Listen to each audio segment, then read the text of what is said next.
مہابن کے بندروں کا قصہ۔ یہ مہابن کے بندروں کی عبرت بھری داستان ہے جن کا نام و نشان مٹ چکا ہے۔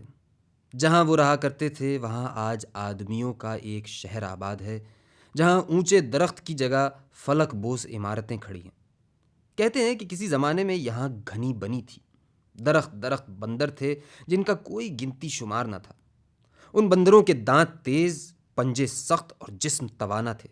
قریب و دور کے باغات پر دھاوے بولنا، ہرے بھرے درختوں پر زکندے لگانا، کچے پکے پھل توڑ کر کھانا، یہ ان کی زندگی تھی۔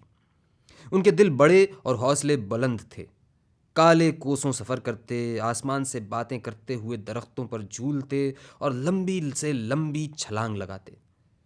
باغوں اور کھیتوں کے رکھوالی ان بندروں کے ہاتھوں بہت خراب تھے۔ یہ بندر ایسے خونخوار تھے کہ باغوں اور کھیتوں کے رکھوالیوں میں ان سے مقابلے کی تاب نہیں تھی۔ ایک بار ایک دانا دہقان نے خوب ترکیب سوچی۔ وہ ایک روز بہت سے چنے، گڑ کی ایک بھیلی اور چند ڈنڈے لے کر مہابن کے ایک پیڑ کے نیچے رکھایا۔ واپس آ کر اس نے کھیتوں اور باغوں والوں سے کہا کہ اب تمہاری فصلیں محفوظ ہیں اور مسافروں کا سفر پرامن ہوگا کہ میں بندروں کا انتظام کر آیا ہوں۔ چنوں اور گڑ کی بھیلی کو دیکھ کر سارے بندر پیڑوں سے نیچے اتر آئے اور چنوں پر ٹوٹ پڑے۔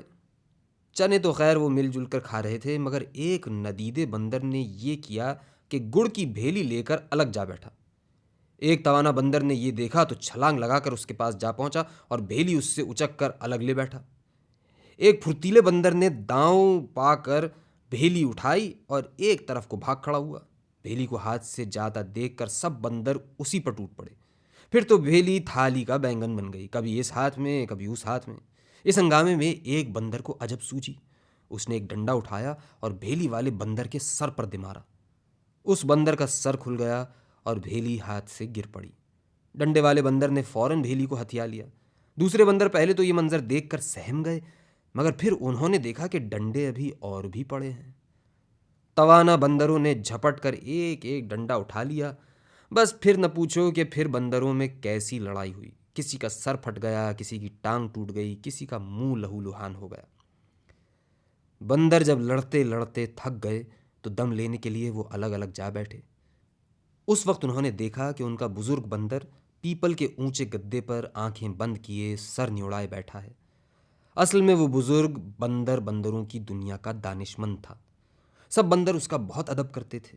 اسے یوں آنکھیں بند کیے سر نیوڑائے بیٹھا دیکھ کر سب اس کی خدمت بابرکت میں پہنچے اور خاموشی کا سبب پوچھا۔ تب اس نے سر اٹھا کر سرخ سرخ آنکھوں سے انہیں دیکھا اور تعصب بھرے لہجے میں کہا کہ بندروں کا قومی اخلاق گر گیا۔ میں دیکھ رہا ہوں کہ وہ آدمیت کے گڑھے میں گر گئے ہیں اور بندرانہ اتحاد پارا پارا ہو گیا ہے۔ دانشمند بندر کی اس بات نے بندروں پر بڑا اثر کیا۔ دوسرے دن وہ بالکل نہیں لڑے۔ ہوا یوں کہ جب دانا دہقان گڑ اور چنے پیڑ کے نیچے رکھ کر گیا تو جن بندروں کے ہاتھوں میں ڈنڈے آ گئے تھے انہوں نے مال سنگوا لیا۔ پھر سب بندروں میں حصہ رسد تقسیم کر دیا۔ بندر بہت خوش ہوئے کہ آج سر بھی نہیں پھوٹا اور چنے بھی کھانے کو مل گئے۔ وہ دانا دہقان بھی خوب نکلا کہ روز بہت سے چنے اور گڑ رکھ جاتا۔ بندر اسے غنیمت جانتے کہ انہیں باغوں پر دھاوا بولے بغیر ہی کھاجا مل جاتا ہے، مگر بندر بانٹ مشہور ہے۔ کبھی کبھی کوئی بندر زیادہ حصہ بٹا لیتا، کبھی کسی خوبصورت بندریا کو زیادہ حصہ مل جاتا۔ اس پر بندر شاخوں پر چڑھ کر خوب شور مچاتے۔ کوئی بندر کچکچا کر کسی بندر سے لپٹ جاتا۔ تھوڑی لڑائی ہوتی، مگر پھر آپ ہی آپ امن قائم ہو جاتا۔ ایک روز ایسا ہوا کہ چنے تھوڑے پڑ گئے۔ بندر ایک دوسرے پر خوب کچکچائے۔ کوئی چیختا چیختا درخت کی سب سے اونچی شاخ سے شور مچاتا ہوا نیچے اتر آیا۔ اس کا منہ لال انگارا ہو گیا، مگر تھک ہار کر سب چپ ہو گئے۔ دوسرے دن چنے کچھ اور کم ہو گئے اور ایسا ہوا کہ کچھ بندروں نے کلے بھر لیے اور کچھ کو 2-4 دانوں سے زیادہ نصیب نہ ہوا۔ پھر تیسرے دن ایسا ہوا کہ گڑ اور چنے جب لا کر رکھے گئے تو اس کے تھوڑی دیر بعد چنے ہی چنے رہ گئے، گڑ غائب تھا۔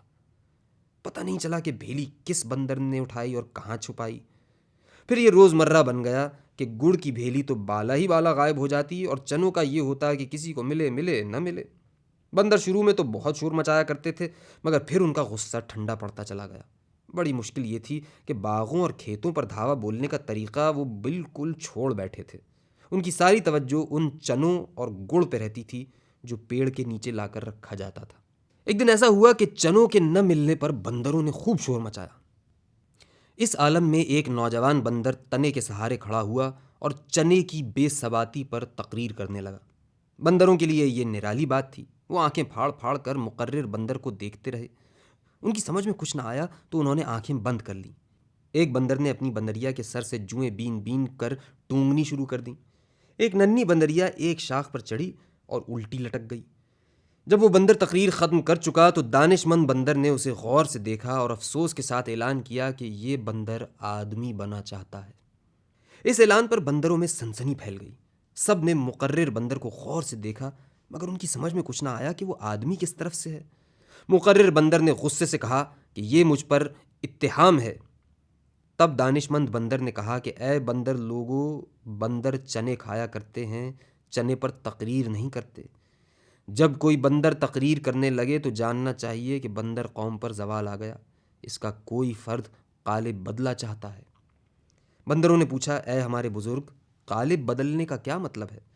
دانش مند بندر نے کہا اے بندر لوگو، جب ایک بندر کسی غیر بندر قوم کے رنگ میں رنگ جائے اور 4 دن کی زندگی کی خاطر اپنے جینے کا طور بدل لے تو اسے قالب بدلنا کہتے ہیں۔ کیا تم نے جان عالم بندر کا قصہ نہیں سنا؟ بندروں نے تعجب سے سوال کیا جان عالم بندر کون تھا اور اس کا قصہ کیا ہے؟ دانش مند بندر نے کہا جان عالم کے متعلق تحقیق نہیں کہ وہ کون تھا۔ میں نے بزرگ بندروں سے سنا ہے کہ وہ بندر تھا مگر قالب بدل کر آدمی بن گیا، مگر یوں بھی سنا گیا ہے کہ وہ آدمی تھا اور قالب بدل کر بندر بن گیا تھا۔ بہرحال آدمی اور بندر ان 2 مخلوقوں کی اصلیت ہمیشہ عدلتی بدلتی رہی ہے۔ کبھی آدمی بندر بن جاتے ہیں اور کبھی بندر آدمی بن جاتے ہیں۔ تو میں نے بزرگ بندروں سے یہ سنا ہے کہ ایک مرتبہ بندروں کا بہت قتل عام ہوا۔ بندروں کا خون آدمی کے خون سے زیادہ ارزاں ہو گیا اور بندروں کا بندر بن گیا۔ اسی قیامت میں جان عالم بندر پکڑا گیا اور اسے ہاتھی پہ بٹھا کر گشت کرایا گیا تاکہ خلقت پہلے اسے دیکھے پھر اسے قتل کیا جائے۔ اس نے کیا چالاکی کی کہ تقریر کرنی شروع کر دی۔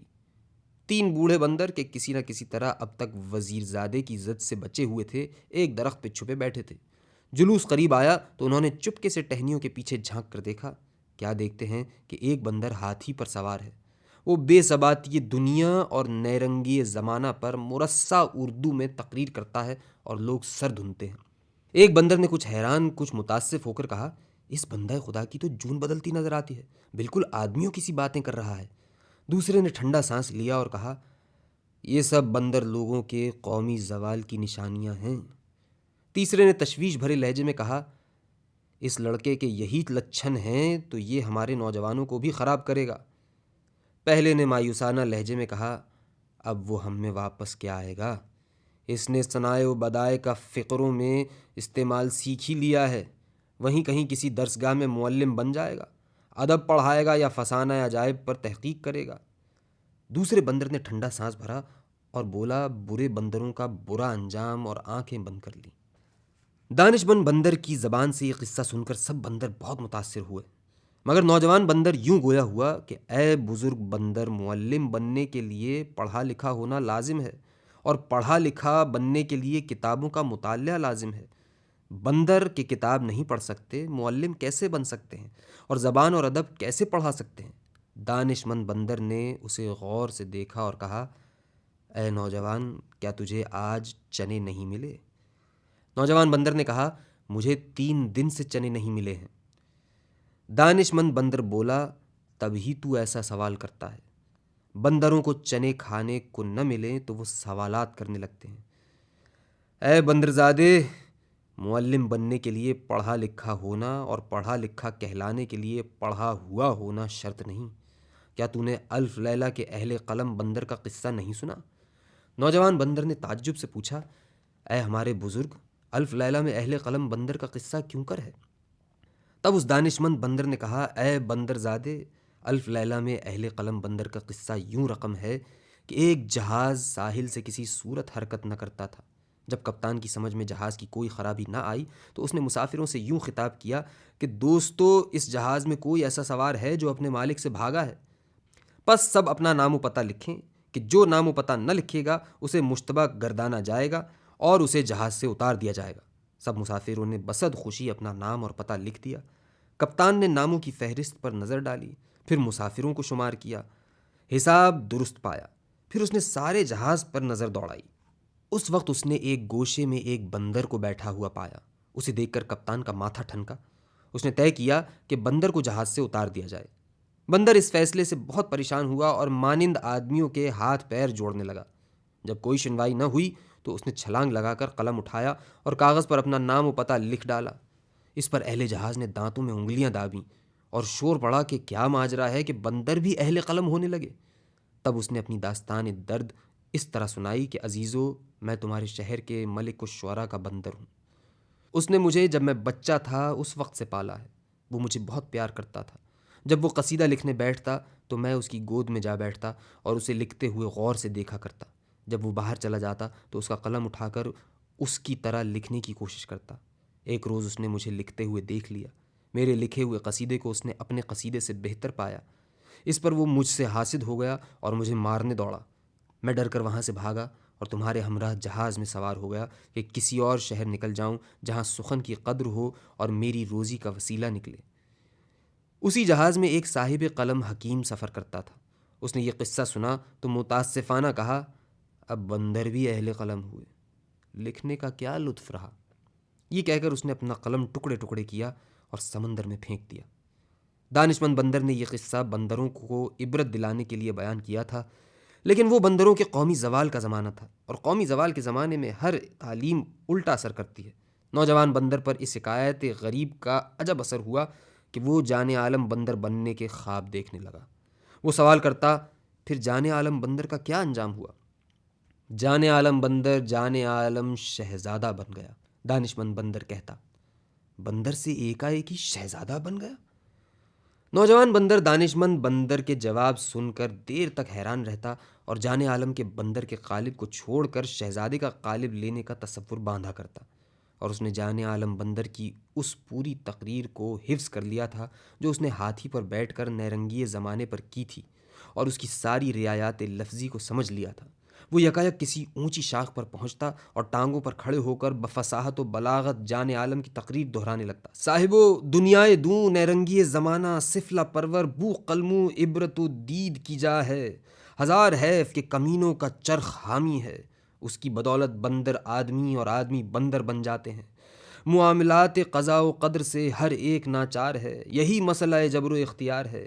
جسے دیکھا آزاد نہ پایا، کسی نہ کسی بکھیڑے میں مبتلا پایا۔ اس کی قدرت ناطقہ دیکھو، مجھ سے بے زبان ناچیز کو یہ تکلف گویائی عنایت کیا۔ تم سب کا سامعوں میں چہرہ لکھ دیا۔ دنیا ایک زال بیسوا ہے۔ کل تک ہم بندر لوگ درخت درخت زقندیں بھرتے تھے اور اونچی شاخوں کے پھل توڑ کر کھاتے تھے، اب ہمارے بازو شل ہیں، پنجے گھس گئے، دانت کندہ چاقو بن گئے، آدمی کے فراہم کیے ہوئے گڑ چنوں پر گزارا ہے۔ کس و ناکس، جنس سے ناپائیدار، لہو و لعب کا خریدار ہے، اتنا نہیں سوچتا کیا لین دین ہو رہا ہے۔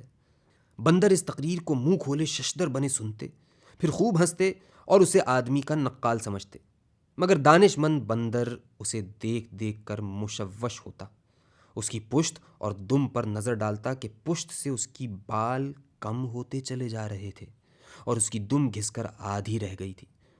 اور واقعہ یہ ہے کہ اب سب ہی بندروں کی دمیں چھوٹی ہو گئی تھیں اور ان کی پشت کے بال جھڑتے چلے جا رہے تھے، ان کے پنجے گھس گئے تھے، اور دانتوں کا یہ عالم کہ آگے منہ بند کر کے بھی بیٹھتے تھے تو وہ بجتے رہتے تھے، مگر اب چنے مشکل سے چبا سکتے تھے۔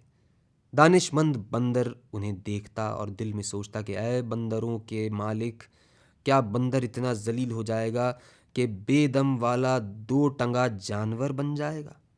کیا بندر نسل جس نے باغوں اور جنگلوں میں بندریت کا ڈنکا بجایا تھا صفحہ ہستی سے مٹ جائے گا؟ دانش مند بندر کے وسوسے صحیح ثابت ہوئے۔ ایک روز نوجوان بندر کے دماغ میں عجب سمائی کہ تقریر کرتے کرتے دانا دہقان کے پیچھے ہو لیا۔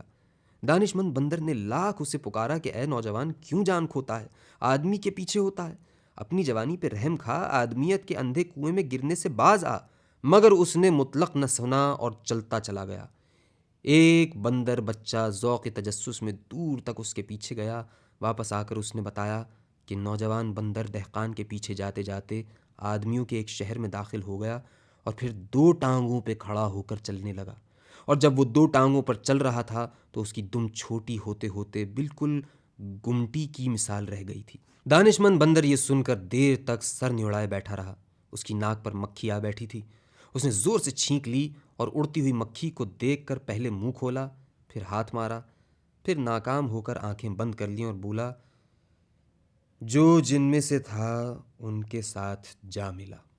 دانش مند بندر نے بہت دیر بعد اپنی آنکھیں کھولیں، اور جب اس نے آنکھیں کھولیں تو دیکھا کہ بندر بچے کے ہاتھ میں ایک بڑا سا کاغذ ہے اور بہت سے بندر اس کے ساتھ اس پر جھکے ہوئے ہیں۔ اس نے ازراہ تشویش سوال کیا، اے بدبختو، یہ تمہارے ہاتھ میں کیا چیز آئی ہے؟ بندر بچے نے لہک کر کہا کہ اے بزرگ بندر، یہ اخبار ہے۔ جب میں نوجوان بندر کے پیچھے شہر گیا تھا تو وہاں سے یہ لیتا آیا۔ اس میں نوجوان بندر کا بیان چھپا ہے۔ دانش مند بندر نے یہ سن کر ہراس کے عالم میں سب بندروں کے چہروں کو غور سے دیکھا جن کی سرخی غائب ہو چکی تھی، پھر ان کی دموں پر نظر کی اور اٹھ کھڑا ہوا اور گویا ہوا، اے غافلو، اے بندر لوگو، اب کوئی طاقت تمہیں تمہارے انجام سے نہیں بچا سکتی۔ ایسا کہہ کر دانش مند بندر نے چھلانگ لگائی اور دوسرے درخت پر چلا گیا۔ پھر درخت چھلانگیں لگاتا وہ کسی دوسرے جنگل میں نکل گیا، اور جب وہ آنکھوں سے اوجھل ہوا تو مہابن کے بندروں نے دیکھا کہ ان کی دمیں چھوٹی ہوتی چلی جا رہی ہیں اور اب وہ 4 ٹانگوں پر نہیں چل سکتے، اور وہ سب درختوں سے نیچے اتر آئے۔